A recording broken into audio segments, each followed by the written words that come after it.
Coming up on Newsbeat, how your favorite pastime may be affecting your GPA. And not 21, but dying to get into that late-night hotspot, why you might want to think twice before using a fake ID. Plus, how one local store is helping to make lasting memories for young girls in need.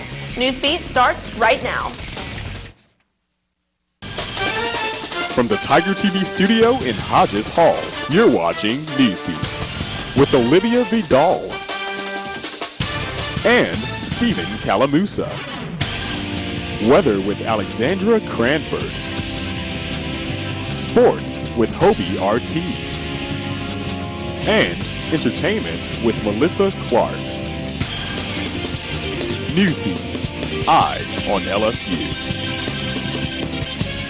Good afternoon, and thank you for joining us on this Tuesday edition of Newsbeat. I'm Stephen Calamusa. And I'm Olivia Vidal. Well, move over video games and TV, internet social networks may be taking the title for the #1 pastime among students. Tiger TV's Jasmine Haynes tells us which social network is rising to the forefront of communication. From MySpace to Twitter, and from Facebook to Classmates.com, social network sites increase the speed of communication, but may also decrease GPAs. A recent study shows that Facebook users' GPAs were generally a whole letter grade lower than students not linked with the 200 million member networking site. Facebooker Brittany Dupuy admits that it is distracting. In class, paying attention, it's kind of hard whenever you want to talk to somebody on Facebook. Social networking sites like this one can be a detour on the road to success, but these sites can also accelerate scholastic and political engagement. Designated professor in the Manship School, Monica Postoniku, says research shows that students check their social networking sites before they check other forms of online communication. And some professors use this information to their advantage. Professors holding office hours through Facebook, through the chat feature of Facebook. Postoniku's research focuses on how voters and candidates connect through social networking sites. Her findings suggest that the sites may increase students' political engagement. They are more likely to watch debates, political debates. They are more likely to participate in offline campaign events. In some cases, social networks have the power to benefit the academic and political realms. But in light of recent studies, students should self-evaluate their time on social networks and decide whether they are at a rest station or on the fast track to finishing their degrees. For Tiger TV, this is Jasmine Haynes, Eye on LSU. Employers may soon see negative effects on job performance as well. The fastest growing demographic of Facebook users are 35 and older. Although the regular session of the state legislature begins on April 27th, all the talk about the proposed budget cuts have already started. Higher education leaders, including LSU officials and Chancellor Michael Martin, will testify at the Capitol today. Higher education could see up to a 40% cut in state funding over the next 2 years, and the LSU campus is looking at a proposed $35 million cut.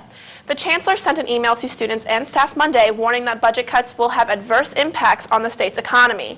Cuts will mean some could lose their jobs here at LSU and could undo the flagship agenda. U.S. Senator Mary Landrieu will be the keynote speaker at the university's 2009 spring commencement ceremony. Landrieu was a 1977 LSU graduate and was first elected to the state's legislature at age 23. Landrieu is the state's senior senator. She's been one of the leading voices in Washington for Gulf Coast recovery in the wakes of Hurricanes Katrina and Rita. The commencement ceremony is scheduled for Friday, May 15th at the PMAC. Students sometimes try to beat the system by using fake IDs, but who are they really fooling? Baton Rouge is famous for its exciting nightlife, and from Tigerland to Chime Street, there are plenty of bars and restaurants for LSU students to let loose. But many popular hotspots have a 21 age requirement. The answer for some underage partiers is a fake ID. Although they're illegal and sometimes expensive, many students think they're worth the risk. But one local barman says you better think twice. Train our doormen to look for it and, do the best we can, and, we'll ask for a backup ID if we don't believe that that's them. Some consequences include a $200 fine and up to 30 hours of community service. Prom and homecoming are two of the most memorable occasions in high school, but some local girls don't get the opportunity to go to prom because they simply can't afford a dress. But one local group is trying to change that. Tiger TV's Kristen Swiger explains.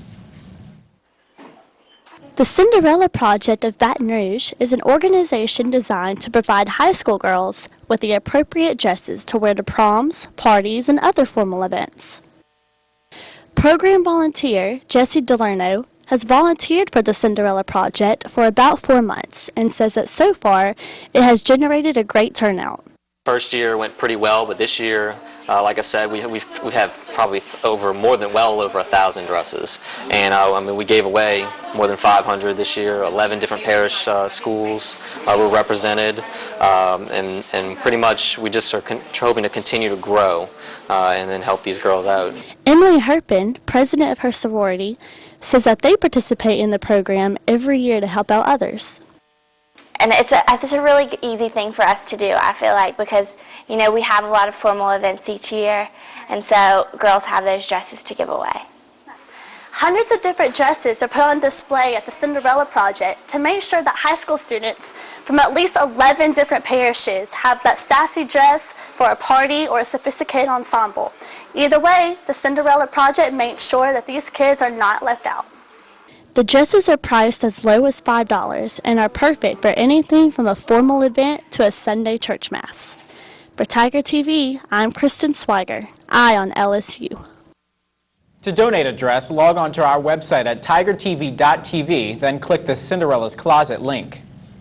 Mass communication majors will soon have their own residential college. The Manship School hasn't announced what residence halls will house the students, but they have said about 98 to 120 students will be accepted into the program. The residence hall will offer 2-person bedrooms with a shared hall bathroom. It'll cost an extra $275 for students who live there, and the residential college is expected to open in the fall of 2010. While the nation's economic downturn might leave some people out of a job, the Ford Motor Company has come up with an easier way for drivers to pay their monthly car notes. The company says the plan insures new Ford owners up to $700 a month if they're fired or laid off, and the program lasts up to a year. All Ford customers are automatically enrolled into the program with no additional cost. There's a small catch, though. The vehicle must have been purchased at least 30 days prior to being laid off. Also, the Ford Advantage plan does not cover part-time workers or owners of a used vehicle. General Motors has a similar plan. They offer $500 a month for 9 months. Still to come on Newsbeat, Alexandra Cranford will give us a look at the local forecast. And later, how one recovered addict has made a marvelous turnaround. But first, how these lucky dogs can thank one woman for her repeated acts of kindness. We'll have the story next.